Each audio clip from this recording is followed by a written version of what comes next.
ಅಮೃತವಾಣಿ, ಶಾಂತಿ ನೀಡುವ ಆತ್ಮವಾಣಿ.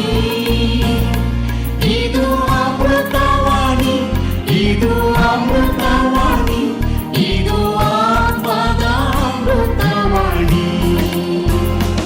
ಇದು ಅಮೃತವಾಣಿ, ಇದು ಅಮೃತವಾಣಿ, ಇದು ಆತ್ಮದ ಅಮೃತವಾಣಿ.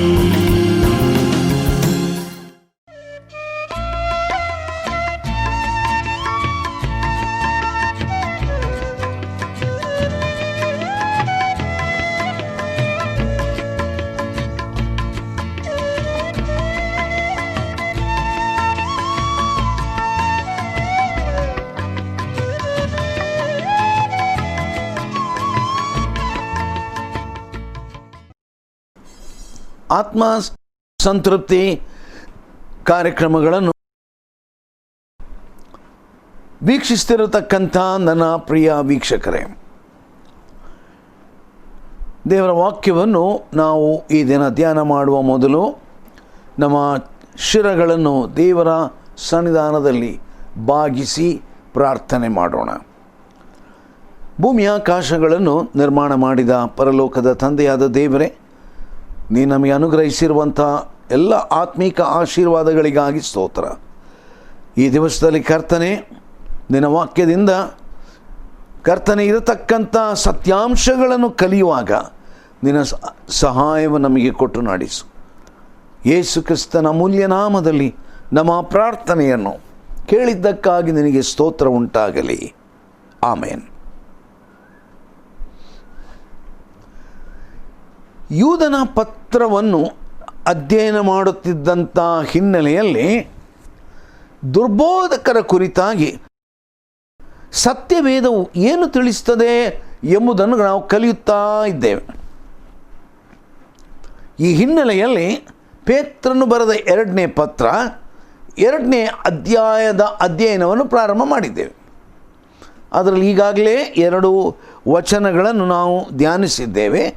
ನಾವು ಅದನ್ನು ಮುಂದುವರಿಸೋಣ. 2ನೇ ವಚನದಲ್ಲಿ ನಾನು ಪುನಃ ಓದ್ತೇನೆ. ಅವರ ನಿರ್ಲಜ್ಜ ಕೃತ್ಯಗಳನ್ನು ಅನೇಕರು ಅನುಸರಿಸುವರು, ಅವರ ನಿಮಿತ್ತ ಸತ್ಯ ಮಾರ್ಗಕ್ಕೆ ದೂಷಣೆ ಉಂಟಾಗುವುದು.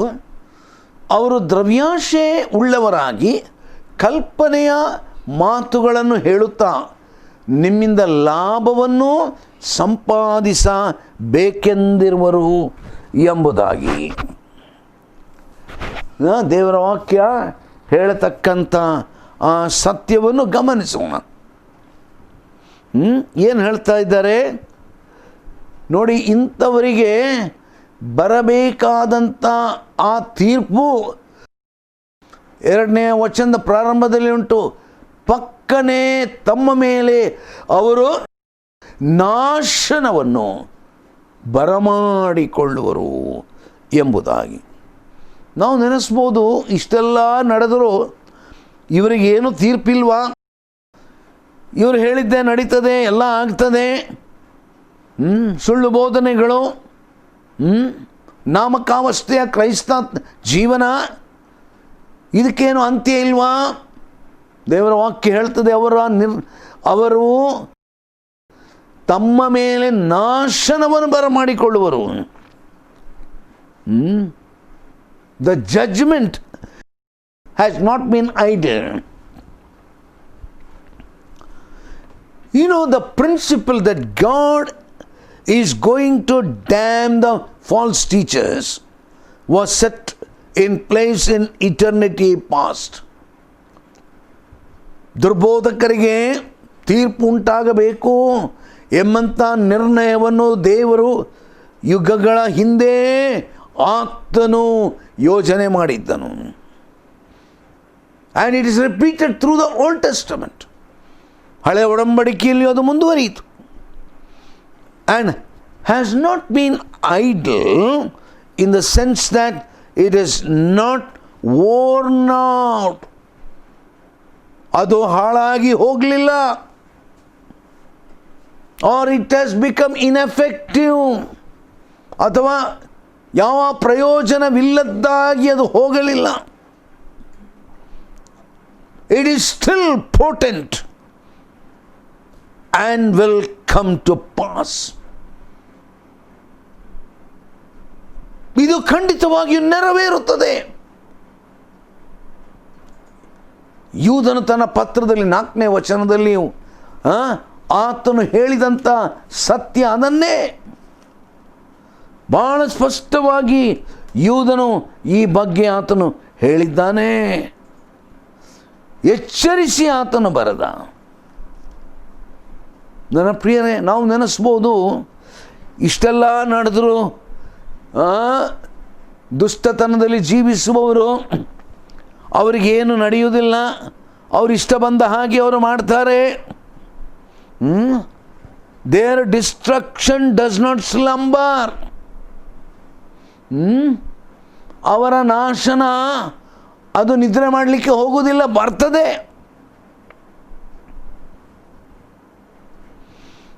Peter is personifying the destruction as if destruction were an executioner who is fully awake and alert. ತೀರ್ಪು ಮಾಡುವವನು ಬಹಳ ಎಚ್ಚರಿಕೆಯುಳ್ಳವನಾಗಿ ತೀರ್ಪು ಮಾಡುವುದಕ್ಕೆ ಸಿದ್ಧನಾಗಿದ್ದಾರೆ. ರೆಡಿ ಟು ಆಕ್ಟ್, ಕಾರ್ಯೋನ್ಮುಖರಾಗುವುದಕ್ಕೆ ಸಿದ್ಧರಾಗಿದ್ದಾರೆ. Because God by nature is a God of truth, ಸತ್ಯದ ದೇವರು. He will judge all the liars and deceivers. ಎಲ್ಲ ಸುಳ್ಳುಗಾರರು, ಎಲ್ಲ ಮೋಸಗಾರರು, ಅವರಿಗೆ ತೀರ್ಪುಂಟಾಗುವುದು. ನೋಡ್ರಿ, 3ನೇ ವಚನದಲ್ಲಿ ಪೇತ್ರನು ಬರೆಯುವಂಥ ಸತ್ಯಾಂಶ ಏನು ಹೇಳ್ತಾ ಇದ್ದಾನೆ? ಅವರು ದ್ರವ್ಯಾಶೆ ಉಳ್ಳವರು, ಬೋಧಕರು ಅಂತ ಹೇಳಿಕೊಳ್ಳುತ್ತಾರೆ, ಕ್ರೈಸ್ತ ನಾಯಕರು ಅಂತ ಹೇಳಿಕೊಳ್ಳುತ್ತಾರೆ.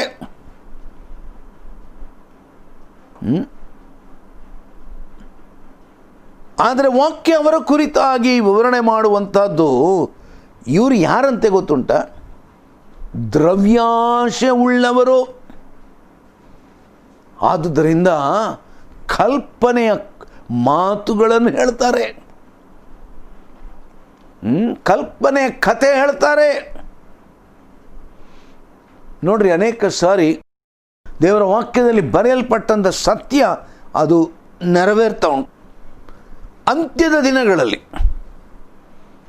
ಜನರು ತೀಟೆ ಕಿವಿಯುಳ್ಳವರಾಗಿರುವರು ಎಂಬುದಾಗಿ ಬರೆದದೆ ಮಾತ್ರ ಅಲ್ಲ, ತಮಗೆ ಅನುಕೂಲರಾದ ಬೋಧಕರನ್ನು ಇಟ್ಟುಕೊಳ್ಳುವರು. ಅಂದರೆ ಸತ್ಯವೇದಕ್ಕನುಗುಣವಾಗಿ ಬೋಧನೆ ಮಾಡುವವರಿಗೆ ಬೇಡ, ದೇವರ ವಾಕ್ಯವನ್ನು ಸರಿಯಾಗಿ ಬೋಧನೆ ಮಾಡುವವರು ಬೇಡ. ಅವರಿಗೆ ಯಾರು ಬೇಕೋ? ತಮಗೆ ಅನುಕೂಲವಾದ ಬೋಧಕರು. ನೋಡಿ, ಅವರ ಪಾಪದ ವಿಷಯ ಏನು ಎತ್ತಿ ಮಾತಾಡಬಾರ್ದು. ವಾಕ್ಯದಲ್ಲಿರುವ ಬೋಧನೆಗಳನ್ನು ಬೋಧನೆ ಮಾಡಬಾರ್ದು ಅಂತ ಯಾವನೋ ಒಬ್ಬ ಪ್ರಸಂಗಿ ಒಂದು ಸಾರಿ ಅವರ ಸಭೆಯಲ್ಲಿ ಮಾತಾಡಲಿಕ್ಕೆ ಬಿಟ್ಟುಬಿಟ್ರೆ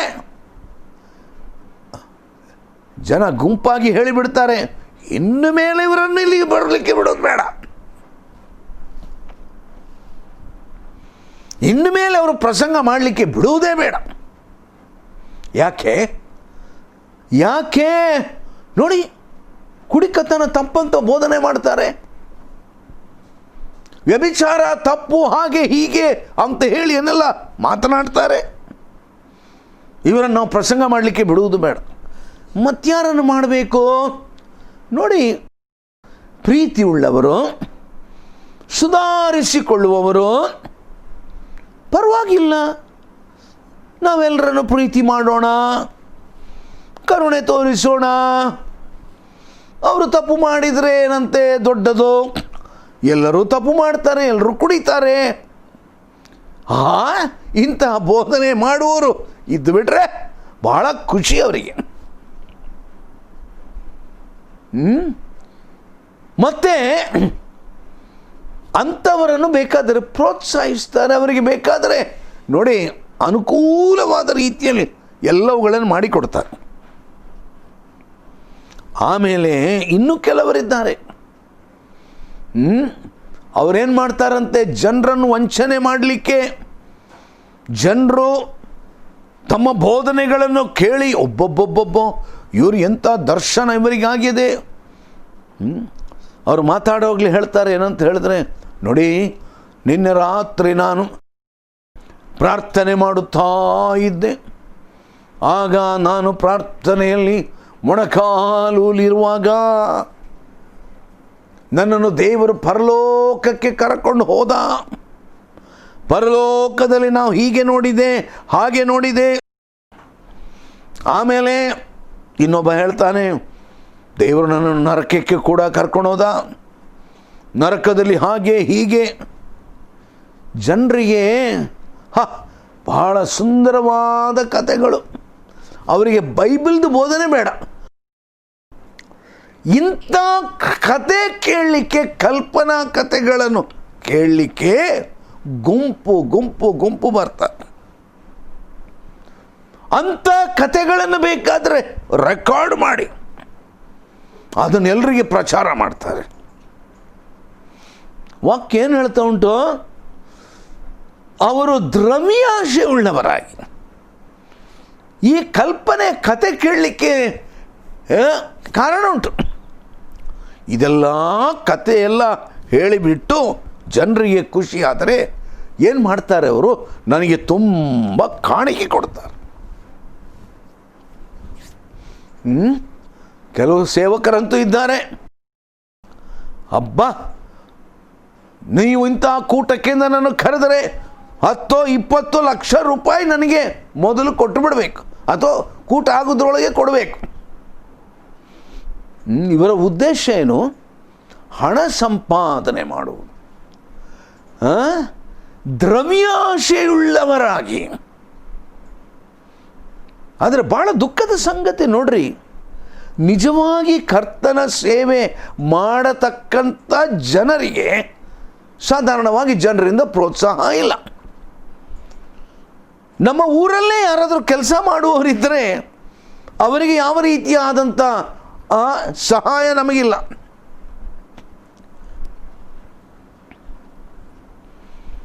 ಆದರೆ ಪರ ಊರಿಂದ ಬಂದು ಕಲ್ಪನಾ ಕಥೆಗಳನ್ನು ಹೇಳಿ ಲಕ್ಷ ಲಕ್ಷ ರೂಪಾಯಿ ತಕ್ಕೊಂಡು ಹೋಗುವವರಿದ್ದರೆ, ಲಕ್ಷ ಅಲ್ಲ ಕೋಟಿಗಟ್ಟಲೆ ಬೇಕಾದರೆ ಕೊಡಲಿಕ್ಕೆ ಸಿದ್ಧರಾದಂಥ ಜನರು ನಾವಾಗಿದ್ದೇವೆ. ವಾಕ್ಯ ಏನು ಹೇಳ್ತಾ ಉಂಟು, ಇವರು ದ್ರವ್ಯಾಶೆ ಉಳ್ಳವರಾಗಿ ಕಲ್ಪನೆಯ ಮಾತುಗಳನ್ನು ಹೇಳುತ್ತಾ ನಿಮ್ಮಿಂದ ಲಾಭವನ್ನು ಸಂಪಾದಿಸಬೇಕೆಂದಿರುವವರು. ಅರ್ಥ ಆಯ್ತಾ ಪ್ರಿಯರ? ದುರ್ಬೋಧಕರು. ಯಾರು ದುರ್ಬೋಧಕರು? ದುರ್ಬೋಧಕರಲ್ಲಿ ಇರತಕ್ಕಂಥ ಒಂದು ಲಕ್ಷಣ ಏನಂತೆ, ಏನದು, ಕಲ್ಪನೆಯ ಮಾತುಗಳನ್ನು ಹೇಳ್ತಾರಂತೆ. ಯಾಕೆ ಹೇಳ್ತಾರೆ ಅವರು? ಅದರ ಉದ್ದೇಶ ಏನು? ನಿಮ್ಮಿಂದ ಲಾಭ ಸಂಪಾದನೆ ಆಗಬೇಕು. ನನ್ನ ಪ್ರಿಯರೇ, ಬಹಳ ಎಚ್ಚರಿಕೆಯ ಒಂದು ವಿಷಯ. ಆದುದರಿಂದ ವಾಕ್ಯ ಹೇಳುವಂಥದ್ದನ್ನು ಗಮನಿಸಿರಿ. ಲೋಕಾದಿಯಿಂದ ಅಂಥವರಿಗೆ ದಂಡನೆಯ ತೀರ್ಪು ತಪ್ಪದೆ ಬರುತ್ತಿರುವುದು. ಲೋಕಾದಿಯಿಂದ ಅಂಥವರಿಗೆ ದಂಡನೆಯ ತೀರ್ಪು ತಪ್ಪದೆ ಬರುತ್ತಿರುವುದು. ಅವರ ನಾಶನವು ತೂಕಡಿಸುವುದಿಲ್ಲ. ಅವರ ನಾಶನವು ತೂಕಡಿಸುವುದಿಲ್ಲ. ನಾವು ನೆನೆಸ್ಬೋದು, ಏನಪ್ಪ ಎಷ್ಟೆಲ್ಲ ಸುಳ್ಳು ಹೇಳಿದರು, ಕಲ್ಪನಾ ಕಥೆಗಳನ್ನೆಲ್ಲ ಹೇಳಿದರು. ನೋಡಿ, ಮತ್ತು ಇಂಥ ಕಲ್ಪನಾ ಕಥೆಗಳನ್ನು ಕೇಳಲಿಕ್ಕೆ ಇಂಥ ಕೂಟಗಳಿಗೆ ಜನರು ಹಿಂಡು ಹಿಂಡು ಹಿಂಡು ಹಿಂಡಾಗಿ ಓಡಿ ಬರ್ತಾರೆ.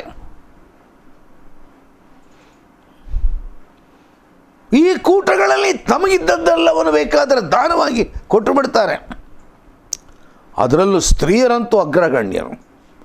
ಪಾಪ ತಮ್ಮ ಚೈನೋ ತಮ್ಮ ರಿಂಗೋ ಇನ್ನೇನು ಎಲ್ಲ ಹಾಕಿಬಿಟ್ರು. ಪಾಪ ಅವ್ರು ಏನು ನೆನೆಸಿದ್ದು, ನಾನು ಅದನ್ನು ಯಾರಿಗೆ ಕೊಟ್ಟೆ? ದೇವರಿಗೆ ಕೊಟ್ಟೆ. ನಿಜವಾಗಿ ಅವರು ದೇವರಿಗೆ ಕೊಟ್ಟದ್ದೇ ಅಲ್ಲ, ಅವ್ರು ಕೊಟ್ಟದ್ದು ಇಂಥ ಸುಳ್ಳು ಬೋಧಕರಿಗೆ, ದ್ರವ್ಯಾಶವುಳ್ಳಂಥ ಕಲ್ಪನೆಯ ಮಾತುಗಳನ್ನು ಹೇಳತಕ್ಕಂಥ ದುರ್ಬೋಧಕರಿಗೆ. ಇಂಥವರನ್ನು ನಾವು ಎಂಟರ್ಟೈನ್ ಮಾಡ್ತೇವೆ. ಇಂಥವರ ಬಗ್ಗೆ ಬಹಳ ಪ್ರಚಾರ ನಡೀತದೆ. ಇಂಥವರ ಬಗ್ಗೆ ಬಹಳವಾದಂಥ ಪ್ರಚಾರ. ನಾನೆಷ್ಟೋ ಸಾರಿ ನೆನೆಸುವುದುಂಟು, ಈ ದಿವಸಗಳಲ್ಲಿ ಕೋವಿಡ್ ಹಿನ್ನೆಲೆಯಲ್ಲಿ ಕ್ರೈಸ್ತ ಸಭೆಗಳಲ್ಲಿ ಕಾಣಿಕೆ ಕೂಡ ಅವರಿಗೆ ಬರುವುದು ಕಡಿಮೆ ಆಯಿತು. ಅನೇಕ ನಿಜವಾದ ದೇವರ ಸೇವಕರು, ಸಭಾ ಪಾಲಕರು ಎಷ್ಟೋ ಕಷ್ಟದಲ್ಲಿದ್ದಾರೆ. ಆದರೆ ಒಂದು ಸತ್ಯ, ಈ ಕಲ್ಪನಾ ಕಥೆ ಹೇಳುವವರಿದ್ದಾರಲ್ಲ, ಈ ರೀತಿಯಾಗಿ ಜನರನ್ನು ನಂಬಿಸುವಂಥವರು, ಅಬ್ಬಬ್ಬಬ್ಬಬ್ಬ, ಅವರ ಬುದ್ಧಿವಂತಿಕೆ ಏನು ಅಂತ ಕೇಳಿದ್ರೆ, ಓಹೋ, ಈಗ ಪಬ್ಲಿಕ್ ಮೀಟಿಂಗ್ ಮಾಡಲಿಕ್ಕಾಗೋದಿಲ್ಲ, ಆದ್ದರಿಂದ ಆನ್ಲೈನ್ ಮೀಟಿಂಗ್ ಮಾಡುವ. ಆನ್ಲೈನ್ ಮೀಟಿಂಗ್ ಮಾಡ್ತಾರೆ. ಆನ್ಲೈನ್ ಮಾಡಿ ಅವರು ತಮ್ಮ ಅಕೌಂಟ್ ನಂಬರ್, ಎಲ್ಲಿ ತಮ್ಮ ಅಕೌಂಟು, ತಮ್ಮ ಖಾತೆ, ಅದನ್ನೆಲ್ಲ ಪಬ್ಲಿಷ್ ಮಾಡ್ತಾರೆ. ಅದು ಏನು ಒಂದು ಸಾರಿ ಅಲ್ಲ, ಎರಡು ಸಾರಿ ಅಲ್ಲ, ಪ್ರಾರಂಭ, ಮಧ್ಯ, ಹಿಂದೆ, ಮುಂದೆ ಎಲ್ಲ ಕಡೆ. ಅವ್ರಿಗೆ ಪಾಪ ನಮಗೆ ಮರ್ತೋಗ್ಬಾರ್ದು. ಅವರ ಅಕೌಂಟ್ ನಂಬರ್ ಯಾವುದು? ಕೂಡಲೇ ನಿಮಗೆ ಆಶೀರ್ವಾದ ಬೇಕಾ? You want blessing? Immediately write a check. Immediately ಕೂಡಲೇ ಒಂದು ಚೆಕ್ ಬರೀರಿ. ಅವರ ಸ್ಥಳೀಯ ಸಭೆಯಲ್ಲಿ ಅವರ ಸ್ವಂತ ಸಭಾ ಪಾಲಕರು, ಸೇವಕರು, ಅವರ ಊರಿನಲ್ಲಿರುವವರು, ಅವರಿಗೆ ಕೆಲಸ, ಊಟಕ್ಕೆ ಗತಿ ಇರುವುದಿಲ್ಲ. ಅಂಥ ಬಡತನದಲ್ಲಿರ್ತಾರೆ. ಆದರೆ ನಮ್ಮ ಊರಿನಿಂದ ಬೇರೆ ಕಡೆಗೆ ಲಕ್ಷಾನುಗಟ್ಟಲೆ ರೂಪಾಯಿಗಳು, ಅಬ್ಬಬ್ಬಬ್ಬಬ್ಬ, ಕೂಟ ಅಲ್ಲದಿದ್ದರೂ ಆನ್ಲೈನ್ನಲ್ಲಿ ಹೋಗ್ತದೆ. ಈಗ ಆನ್ಲೈನ್ ಟ್ರಾನ್ಸ್ಫರ್. ನನ್ನ ಪ್ರಿಯರೇ, ನಾವು ಬಹಳ ಎಚ್ಚರಿಕೆಯಾಗಿರಬೇಕು. ನಾನು ಯಾರನ್ನು ವೈಯಕ್ತಿಕವಾಗಿ ಖಂಡಿಸಿ ಮಾತನಾಡುವುದಕ್ಕೆ ನಾನು ಇಲ್ಲಿ ಕೂತಿಲ್ಲ, ನಾನು ಹೇಳ್ತಾ ಇಲ್ಲ. ದೇವರ ವಾಕ್ಯದ ಸತ್ಯ, ಅದನ್ನು ಪ್ರತಿಪಾದಿಸ್ತಾ ಇದ್ದೇನೆ. ಏನು ಹೇಳ್ತಾ ಉಂಟು? ಇವರು ಕಲ್ಪನೆಯ ಮಾತುಗಳನ್ನು ಹೇಳುತ್ತಾ ನಿಮ್ಮಿಂದ ಲಾಭವನ್ನು ಸಂಪಾದಿಸಬೇಕೆಂದಿರುವರು. ಆದರೆ ನೆನಪಿಟ್ಟುಕೊಳ್ಳ್ರಿ, ಲೋಕಾದಿಯಿಂದ ಅಂಥವರಿಗೆ ದಂಡನೆಯ ತೀರ್ಪು ತಪ್ಪದೇ ಬರುತ್ತಿರುವುದು. ಅವರ ನಾಶನವು ತೂಕಡಿಸುವುದಿಲ್ಲ. ಅವರ ನಾಶನವು ತೂಕಡಿಸುವುದಿಲ್ಲ. ನೋಡ್ರಿ, ಆದ್ದರಿಂದ ನಾವು ಮುಂದಕ್ಕೆ ಬರೋಣ. 4ನೇ ವಚನದಲ್ಲಿ ಏನು ಹೇಳ್ತಾ ಉಂಟು ಅಲ್ಲಿ? ಹೇಗೆಂದರೆ, ದೇವದೂತರು ಪಾಪ ಮಾಡಿದಾಗ ದೇವರು ಅವರನ್ನು ಸುಮ್ಮನೆ ಬಿಡದೆ ನರಕಕ್ಕೆ ದೊಬ್ಬಿ ನ್ಯಾಯ ತೀರ್ಪನ್ನು ಹೊಂದುವುದಕ್ಕೆ ಇಡಲ್ಪಟ್ಟವರಾಗಿರಬೇಕೆಂದು ಕತ್ತಲೆ ಗುಂಡಿಗಳಿಗೆ ಒಪ್ಪಿಸಿದನು. ಓ ನನ್ನ ಪ್ರಿಯರೇ, ದೇವರ ವಾಕ್ಯ ಹೇಳುವಂಥ ಒಂದು ಅಮೂಲ್ಯವಾದಂಥ ಸತ್ಯ ಏನದು? ಏನು ಹೇಳ್ತಾ ಉಂಟು ವಾಕ್ಯದಲ್ಲಿ? 4ನೇ ವಚನದಲ್ಲಿ ನಾವು ನೋಡಿದಂಥ ಒಂದು ಸತ್ಯಾಂಶ ಏನದು? For if God did not spare the angels who sinned, the angels who sinned, these angels, ಪಾಪಕ್ಕೆ ಒಳಗಾದಂಥ ಪರಲೋಕದಲ್ಲಿದ್ದಂಥ ದೇವದೂತರು, according to judge, according to the judgment of God, ದೇವರ ನ್ಯಾಯ ತೀರ್ಪಿನ ಆ ಮಾನದಂಡಕ್ಕೆ ಅನುಗುಣವಾಗಿ